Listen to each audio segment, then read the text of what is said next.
Hello everyone, एक बार फिर से आप सभी भावी अध्यापक और अध्यापिकाओं का आपके अपने चैनल एडुटॉप में बहुत बहुत स्वागत करती हूं मैं। जैसे कि आप सभी लोग स्क्रीन पर देख पा रहे हैं, हम बात करेंगे राजन की सीरीज़ के बारे में।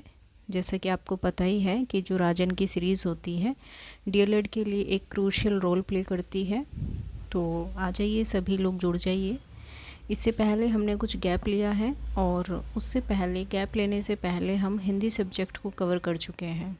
सेकेंड सेमेस्टर की आपकी ये क्लासेस चल रही हैं, अब फिर से आपकी क्लास कंटिन्यू की जाएगी, तो चैनल से ज़रूर बने रहना। और अभी तक अगर किसी ने चैनल को सब्सक्राइब नहीं किया है तो चैनल को ज़रूर सब्सक्राइब कर लेना, ताकि आने वाली हर एक वीडियो की नोटिफिकेशन आपको टाइमली मिल सके। तो एक बार फिर से हम बिल्कुल ईजी वे में आपको समझाएंगे कि आपको किस तरीके से अपने पेपर को तैयार करना है। तो हमारा सब्जेक्ट रहेगा वर्तमान भारतीय समाज और प्रारंभिक शिक्षा। आपका फर्स्ट पेपर है, ये 50 मार्क्स का होगा, स्कोरिंग है। तो इससे पहले ही मैं आपको सिलेबस बता चुकी हूँ वीडियो में। अगर किसी ने भी उस प्रीवियस वीडियो को वॉच नहीं किया है तो अपने सिलेबस को चेकआउट कर लेना, ठीक है भाई। और एक चीज़ और मैं आपको सजेस्ट करना चाहूँगी, वैसे तो मैंने शॉर्ट वीडियो में ऑलरेडी अपलोड कर दिया है। मैंने बुक सजेस्ट की है, जिन बच्चों को थोड़ा डिटेल में पढ़ना है तो वो उस बुक को ले लें, बुक से स्टडी करें। क्योंकि जहाँ तक मेरा मानना है, मैं समझती हूँ कि लिखने से बेहतर है आप कोई मटेरियल लीजिए, कोई कंटेंट लीजिए और आप उसको पढ़िए। क्योंकि लिखने में आपका टाइम भी थोड़ा जाएगा ही, जाता ही है टाइम, तो ठीक है। बाकी सबकी अपनी, देखिए, सबका अपना पेस ऑफ लर्निंग होता है, किसी को लिखकर समझ में आता है, और अगर किसी को टाइम सेव करना है तो आप लोग बुक लेकर भी एक बेहतर समझ और बेहतर स्कोर कर सकते हैं, ठीक है। चलिए फिर बिना किसी देरी को आज क्लास को हम कर लेते हैं स्टार्ट। तो सबसे पहले, जैसे कि आप जानते हैं, 3 सेगमेंट में हमारे पेपर बटे होते हैं। सबसे पहले आपका ऑब्जेक्टिव पोर्शन होता है, उसके बाद आपके वेरी शॉर्ट आते हैं, फिर शॉर्ट क्वेश्चन आते हैं। तो आज हम ऑब्जेक्टिव से ही स्टार्ट करेंगे, ठीक है भाई।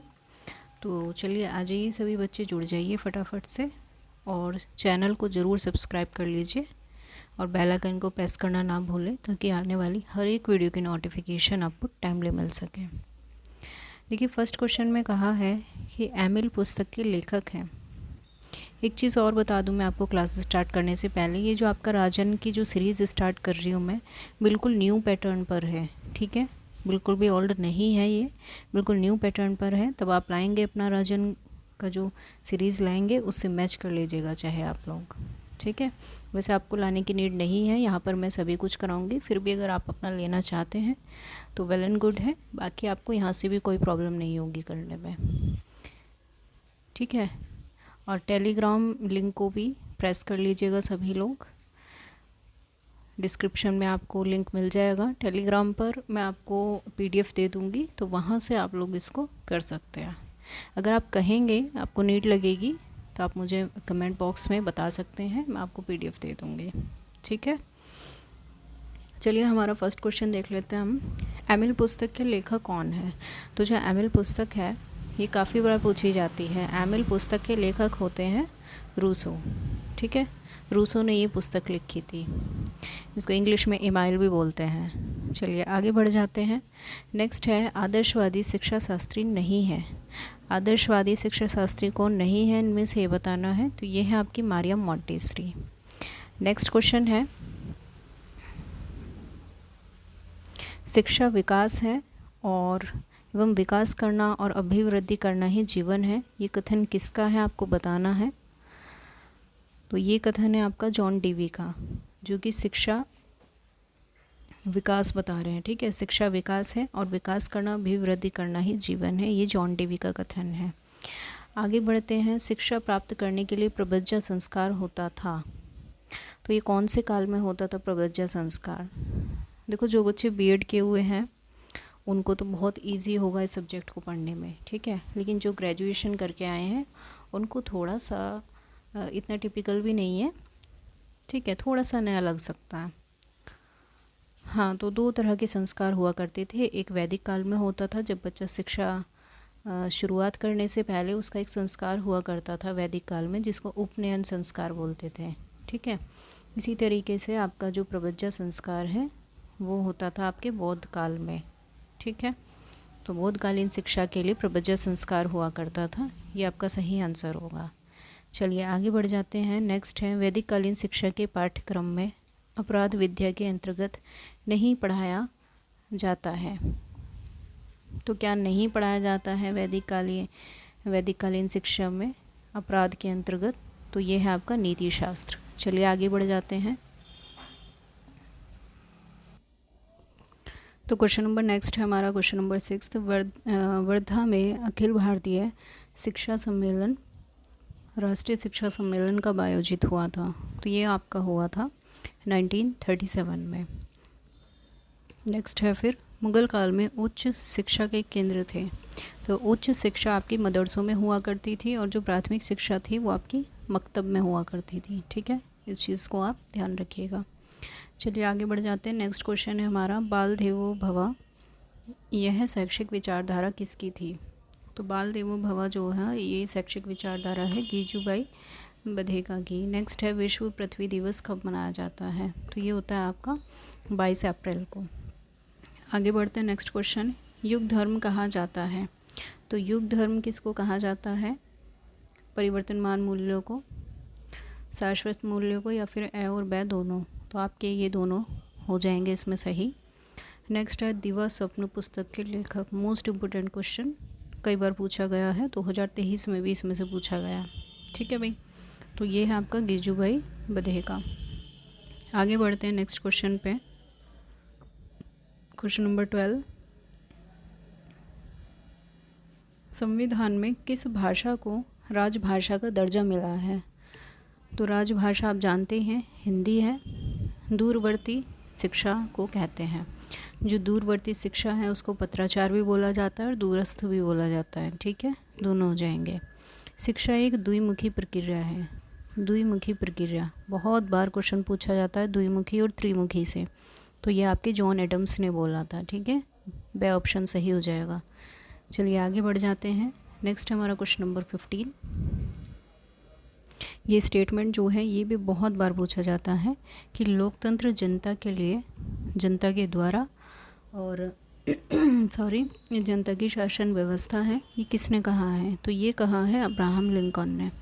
आदर्शवाद का श्रेष्ठ योगदान किस क्षेत्र में है? तो जो आदर्शवाद है, सबसे ज़्यादा जो योगदान रहा है आदर्शवाद का, आइडियलिज्म का, वो रहा है उद्देश्य में। आगे बढ़ते हैं। आदर्शवाद के प्रमुख प्रवर्तक कौन कौन से हैं? आदर्शवाद के प्रवर्तक तो वो हैं आपके प्लेटो, सुकरात, कॉन्ट, हीगल और बर्कले। ठीक है, लास्ट ऑप्शन आपका सही हो जाएगा। नेक्स्ट है, भारत की पहली सवाक फिल्म थी। जो पहली फिल्म थी वो कौन सी थी आपकी? सवाक या मूक फिल्म कौन सी थी? आलम आरा। ठीक है, ध्यान रखिएगा इसको। आगे बढ़ जाते हैं। क्वेश्चन नंबर नेक्स्ट है 19। बौद्धकालीन शिक्षा में उपसंपदा संस्कार कितने वर्ष में होता था?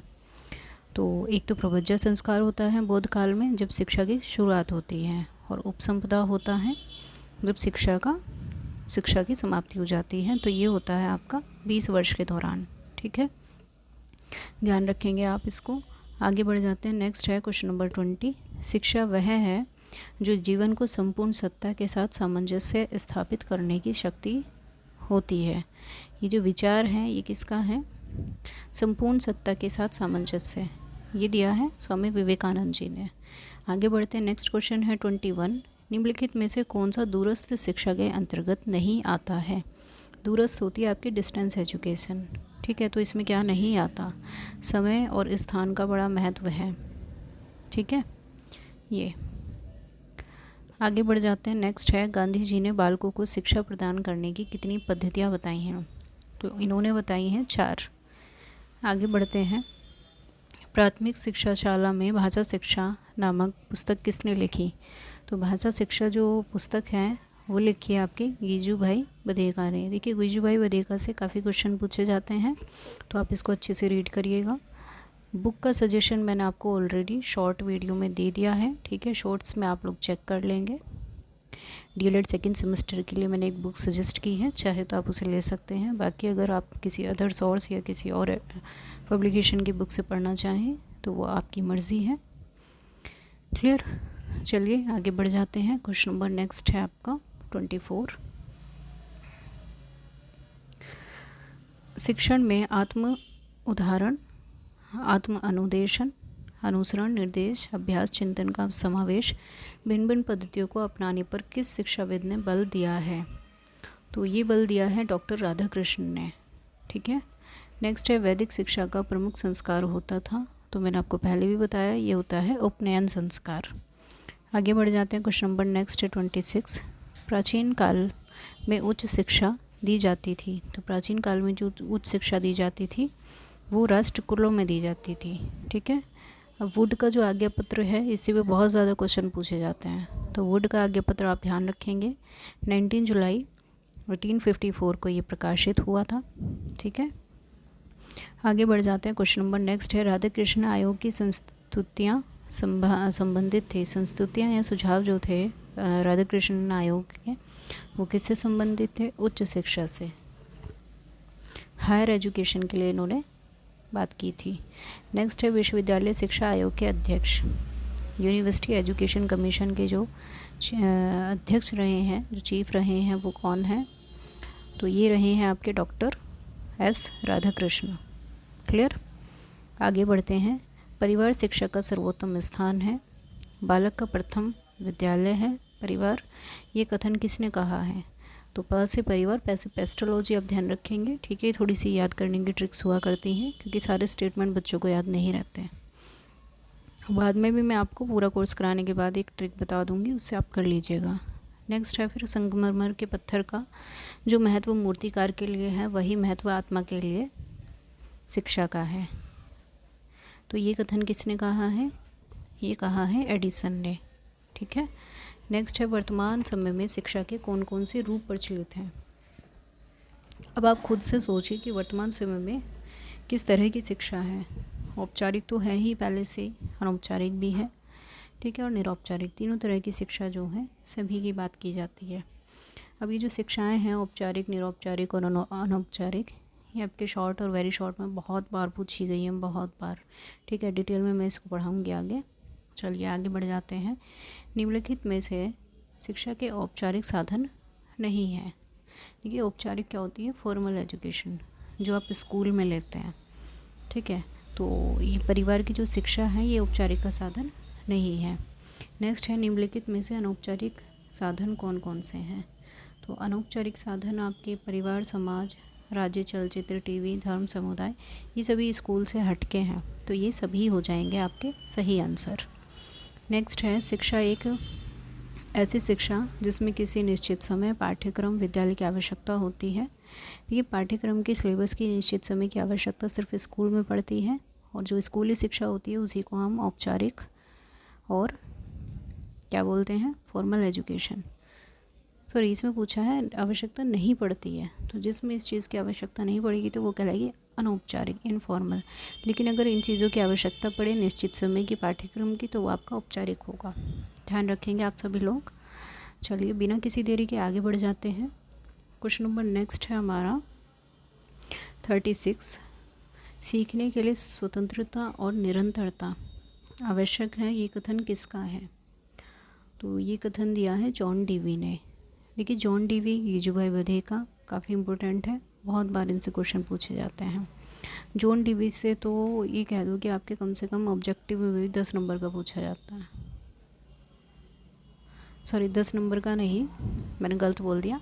मतलब जितना पेपर मैंने एनालाइज़ किया है आपका पूरा राजन का, उसमें जितने भी ऑब्जेक्टिव हैं आपके, उसमें से 10 ये मान लीजिए कि जो 10 क्वेश्चन हैं वो आपके जॉन डीवी से पूछे गए हैं। ठीक है। तो जॉन डीवी द्वारा लिखित पुस्तक कौन सी है? अगला क्वेश्चन भी इन्हीं से पूछा है, तो वो है डेमोक्रेसी एंड एजुकेशन। और एक ईमाइल पुस्तक मैंने आपसे पूछी थी शुरू में ही, तो वो रूसो की है, आप सभी ध्यान रखेंगे। आगे बढ़ जाते हैं। विश्व जल दिवस कब मनाया जाता है? वर्ल्ड वाटर डे, तो ये होता है आपका 22 मार्च को। नेक्स्ट क्वेश्चन है जनसंख्या दिवस पर प्रथम राष्ट्रीय सेमिनार कहाँ पर आयोजित किया गया था? तो ये हुआ था आपका चेन्नई में। चलिए आगे बढ़ते हैं। मनुष्य के मूल्यों के विकास में सर्वाधिक महत्वपूर्ण माना जाता है। अगर वैल्यूज़ विकसित करनी है तो सबसे ज़्यादा किसे वैल्यू दी जाती है, सबसे ज़्यादा महत्वपूर्ण माना जाता है परिवार को। ठीक है, नेक्स्ट क्वेश्चन है, अध्यापक द्वारा राष्ट्रीय सद्भावना का विकास छात्रों में किसके द्वारा किया जा सकता है? तो स्वयं बड़े लोगों द्वारा इस पर अमल करके, क्योंकि अध्यापक द्वारा राष्ट्रीय अगर सद्भावना विकसित आप बच्चों में करना चाहते हैं तो पहले बड़ों के अंदर वो चीज़ें होनी चाहिए, बच्चे खुद पे खुद उसको ग्रैब कर लेंगे। ठीक है, अगर आप ही वो चीज़ें नहीं करेंगे तो बच्चों में भी नहीं होंगी। आगे बढ़ते हैं। नेक्स्ट है क्वेश्चन नंबर 42। प्लेटो समर्थक था, तो प्लेटो किस चीज़ के समर्थक थे? वो थे ज्ञान पर आधारित शिक्षा के। ठीक है, नॉलेज बेस्ड एजुकेशन के। नेक्स्ट है, वैदिक कालीन शिक्षा किस जीवन दर्शन पर आधारित थी? वैदिक कालीन जो शिक्षा है वो आदर्शवाद पर आधारित है, आइडियलिज्म पर। नेक्स्ट क्वेश्चन है, मदरसा का संबंध किससे है? देखो, मदरसा और मकतब दो चीज़ें मैंने बताई थी।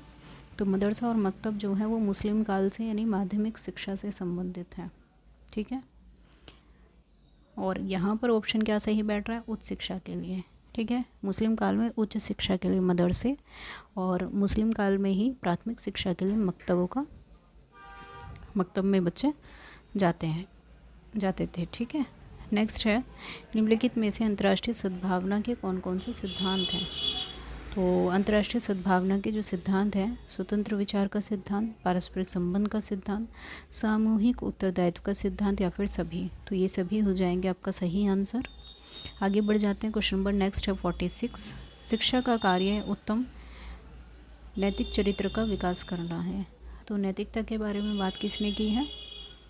ये की है आपकी हर्बर्ट ने। ठीक है, चलिए आगे बढ़ते हैं। क्वेश्चन नंबर नेक्स्ट है आपका 47। वेट एक सेकेंड, जरा पेज आगे पीछे हो गए हैं, कोई बात नहीं। 47 पर हम आ रहे थे,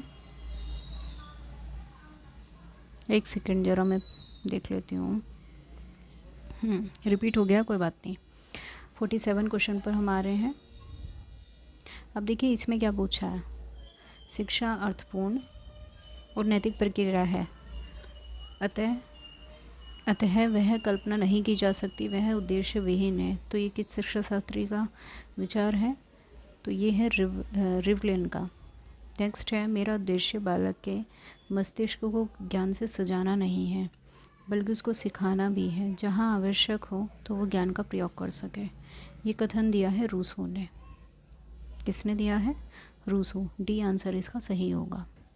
नेक्स्ट है, ज्ञान वह पंख है जिसकी सहायता से हम स्वर्ग की प्राप्ति कर सकते हैं। देखिए जो स्टेटमेंट वाले जो जितने भी क्वेश्चन हैं बहुत ज़्यादा पूछे जाते हैं डीएलएड में, तो स्टेटमेंट पर आप विशेष ध्यान देंगे, क्योंकि बाकी के क्वेश्चन तो बच्चे कर लेते हैं, स्टेटमेंट में प्रॉब्लम आती है। बाद में मैं आपको एक पेज पर लिखकर पूरी ट्रिक बताऊंगी इसकी, अभी आप कर लीजिए। ठीक है, तो ज्ञान वह पंख है जिसकी सहायता से हम स्वर्ग की प्राप्ति कर सकते हैं, ये किसने कहा है? तो ये कथन है आपका शेक्सपियर का। नेक्स्ट है, समाज विहीन व्यक्ति कोरी कल्पना है, ये किसका कथन है? समाज के बारे में सबसे ज़्यादा बात किसने की है? समाज विहीन व्यक्ति कोरी कल्पना, तो ये कहा है रिमेंट ने। क्लियर? चलिए आगे बढ़ते हैं। क्वेश्चन नंबर नेक्स्ट है हमारा 51। प्रयोगवादी विचारधारा का सबसे बड़ा समर्थक कौन सा शिक्षा शास्त्री है? तो ये है आपका टीपी नन। क्लियर? नेक्स्ट है, यह कथन किसका है? जो बात मेरे उद्देश्य को पूरा करती है वो मेरी इच्छाओं को संतुष्ट करती है और मेरे जीवन का विकास करती है। तो कौन ये बात बोल रहा है कि जो बात मेरे उद्देश्य को पूरा करती है, मेरी इच्छाओं को संतुष्ट करती है और मेरे जीवन का विकास करती है? तो ये बात किसने कही है? मानवतावादी, जो ह्यूमनिज्म को मानने वाले होते हैं। ठीक है, नेक्स्ट है, फिर किस दार्शनिक का मानना है कि शिक्षा का कोई उद्देश्य नहीं होता, तो केवल व्यक्ति के होते। ठीक है, हाँ ये मानते हैं कि शिक्षा का कोई उद्देश्य नहीं होता है बल्कि उद्देश्य किसके होते हैं? व्यक्ति के होते हैं। तो ये बात किसने कही है? जॉन टीवी ने कही है ये बात भी। ठीक है, नेक्स्ट है, शिक्षा को द्विध्रुवीय प्रक्रिया के रूप में परिभाषित किया है, पहले भी बता चुके हैं, जॉन एडम्स ने। और अगर त्रिध्रुवीय आ जाए, ठीक है, ट्राइपोलर के बारे में पूछे तो जॉन डीवी आ जाएगा आपका आंसर। नेक्स्ट है, खुला विद्यालय और पत्राचार द्वारा दी जाने वाली जो शिक्षा होती है शिक्षा का कौन सा रूप है? तो ये है आपका निरौपचारिक। नेक्स्ट है औपचारिक शिक्षा, जीवन के अनुभव से कोई संबंध न रखकर विद्यालय की विषय सामग्री बन गई है। यह विचार किस शिक्षा शास्त्री के हैं? तो ये माना है जॉन डीवी ने कि जो औपचारिक शिक्षा है वो जीवन के अनुभव से संबंधित नहीं है बल्कि विद्यालय की विषय सामग्री बन गई है। ठीक है, आगे बढ़ जाते हैं। नेक्स्ट क्वेश्चन है निरौपचारिक शिक्षा के विभिन्न साधनों से किस आयु वर्ग के लिए अधिक दबाव डाला गया था? तो आपके 20 से लेकर 35 साल तक की आयु वर्ग के लिए निरौपचारिक शिक्षा के विभिन्न साधनों द्वारा इस पर बल डाला गया। आगे बढ़ जाते हैं। क्वेश्चन नंबर नेक्स्ट है आपका 58। राष्ट्रीय एकता मुख्यतः निर्भर करती है। तो राष्ट्रीय एकता सबसे ज़्यादा निर्भर किस पर करती है? जातिवाद पर, प्रांतीयता पर या फिर सांप्रदायिकता पर? तो इनमें से कोई नहीं इसका ऑप्शन हो जाएगा। ठीक है, राष्ट्रीय एकता और अंतर्राष्ट्रीय अवबोध यानी भावना है एक दूसरे के पूरक। आगे बढ़ते हैं। क्वेश्चन नंबर नेक्स्ट है हमारा 60। निम्नलिखित में से वर्तमान भारत में राष्ट्रीय एकीकरण के लिए, राष्ट्र को एक करने के लिए कौन कौन सी बाधाएं आती हैं? जातिवाद, प्रांतीयता या फिर सांप्रदायिकता? तो ये सभी चीज़ें जो हैं राष्ट्र को एक करने के लिए बाधा डालते हैं। नेक्स्ट है राष्ट्रीय एकीकरण का अर्थ है। तो राष्ट्रीय एकीकरण का अर्थ क्या होगा इनमें से? बताइए, सही आंसर क्या हो सकता है इसका? सभी भारतीयों को एक जैसा बनाना? बिल्कुल नहीं। भारतीयों में राष्ट्रीय विभिन्नताओं को स्वीकार करना, या फिर सभी भारतीयों को किसी एक संप्रदाय का समर्थक बनाना, या फिर सभी भारतीयों को एक जैसी पोशाक पहनाना?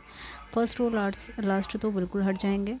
ठीक है, सभी भारतीयों को किसी एक संप्रदाय, नहीं, बिल्कुल नहीं। तो इसका सही ऑप्शन हो जाएगा आपका बी ऑप्शन।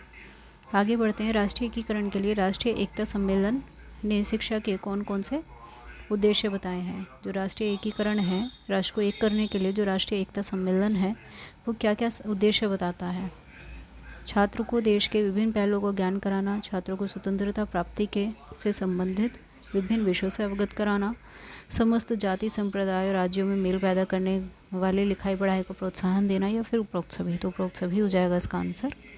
आगे बढ़ जाते हैं। क्वेश्चन नंबर नेक्स्ट है हमारा 63। अंतर्राष्ट्रीय सद्भावना के विकास के लिए सबसे महत्वपूर्ण संस्था का नाम कौन सा है? तो ये है आपका United Nation education scientific and cultural organisation. ठीक है, जिसको हम यूनेस्को भी बोलते हैं। ठीक है, ये यूनेस्को भी इसको बोला जाता है, ध्यान रखेंगे आप सभी। क्वेश्चन नंबर नेक्स्ट है हमारा 64। निम्नलिखित में से अंतर्राष्ट्रीय सद्भावना के लिए शिक्षा के कौन कौन से उद्देश्य हैं? अंतर्राष्ट्रीय सद्भावना के विकास के लिए विश्व में एक साथ रहने के लिए आवश्यक बातों का ज्ञान देना, सभी राष्ट्रीय और सांस्कृतिक प्रगतियों के व्यक्तियों को समान समझने के लिए भावना का सृजन करना, विश्व समाज के निर्माण के लिए मूल्यों का विकास करना, या फिर उपरोक्त सभी? तो ये सभी हो जाएगा इसका आंसर। देखो, एक चीज़ मैं आप सभी बच्चों से कहना चाहूँगी, अगर आप में से किसी को भी कोई क्वेरी है, कोई प्रॉब्लम है, या फिर मेरे पढ़ाने की स्पीड कम ज़्यादा लगती है, तो वो आप खुद से सेटिंग में जाके ठीक कर सकते हैं। ठीक है, बाकी अगर इससे अलग कोई प्रॉब्लम है तो आप लोग मुझसे कभी भी कमेंट बॉक्स में पूछ सकते हैं, आपके हर कमेंट का जवाब दिया जाएगा। चलिए आगे बढ़ते हैं। अगस्ट कॉम्टे किस देश के दार्शनिक थे? जो अगस्ट कॉम्टे हैं वो दार्शनिक थे फ्रांस के। ठीक है, नेक्स्ट है स्कूल और समाज पुस्तक किस दार्शनिक द्वारा लिखी गई है? तो स्कूल एंड सोसाइटी ये लिखी है आपकी जॉन डीवी ने। ठीक है, ध्यान रखेंगे। आगे बढ़ते हैं। क्वेश्चन नंबर नेक्स्ट है आपका 67। बालक के प्रथम 6 वर्ष में माँ के घुटने से ही उसका विद्यालय है। तो ये कथन किसका है? ये बात कही है कमेनियस ने। ठीक है, नेक्स्ट है नैन्सी कैटी के अनुसार विद्यालय का शैक्षिक कार्य नहीं है। तो ये बात किसने बोली है? परम अहम का विकास। ध्यान से पढ़ते हैं क्वेश्चन फिर से। नैन्सी कैटी के अनुसार विद्यालय का शैक्षिक कार्य नहीं है, तो ये है परम अहम का विकास। नेक्स्ट क्वेश्चन है 69। स्कूल को प्यार का घर किस शिक्षा शास्त्री ने कहा है? तो ये आपका कहा है पेस्टोलॉजी ने। ठीक है, आगे बढ़ते हैं। क्वेश्चन नंबर 70, वैल्यू शब्द की उत्पत्ति वैलियर से हुई है, यह शब्द किस भाषा से लिया गया है? तो ये आपका लिया गया है लैटिन भाषा से। क्लियर सभी को? क्लियर है भी? अगर आप लोगों को समझ में आ रहा है, क्लास अच्छी लग रही है, तो आप सभी लोग कमेंट करने में, लाइक करने में, शेयर करने में कंजूसी ना करें बिल्कुल भी। ठीक है, ताकि ज़्यादा से ज़्यादा मैं आप लोगों की हेल्प कर सकूं। और हर एक बच्चा चैनल को ज़रूर सब्सक्राइब कर ले, ताकि आने वाली हर एक वीडियो की नोटिफिकेशन आपको टाइमली मिल सके। देखिए, एक एक दिन में मैंने जब आपका हिंदी का कोर्स कराया था, जिन बच्चों ने पहले से ज्वाइन किया हुआ है उनको पता भी होगा कि एक एक दिन में 3-3 4-4 क्लासेस रिकॉर्ड करना कितना ज़्यादा टिपिकल होता है। लेकिन मैं चाहती हूँ कि आपका जो सिलेबस है वो टाइमली कवर हो सके। ठीक है, मैंने जल्दी से राजन अरेंज करके फिर से आपके लिए क्लास को एक इजी वे में समझाने का पूरा प्रयास किया है। तो आज यहीं तक हम अपने क्वेश्चंस को रखेंगे। 70 क्वेश्चन मैंने कवर करा दिए हैं, इससे आगे हम 71 से स्टार्ट करेंगे। तब तक के लिए सभी बच्चों को, सभी भावी अध्यापकों को मैं कहना चाहूँगी कि सभी पढ़ते रहिए, खुश रहिए, मस्त रहिए और पढ़ाई करना बिल्कुल मत भूलिए। ठीक है, क्योंकि एक सीट आपका इंतज़ार कर रही है कहीं ना कहीं। मिलते हैं नेक्स्ट वीडियो में, तब तक के लिए सभी को have a good day, bye bye, thank you so much.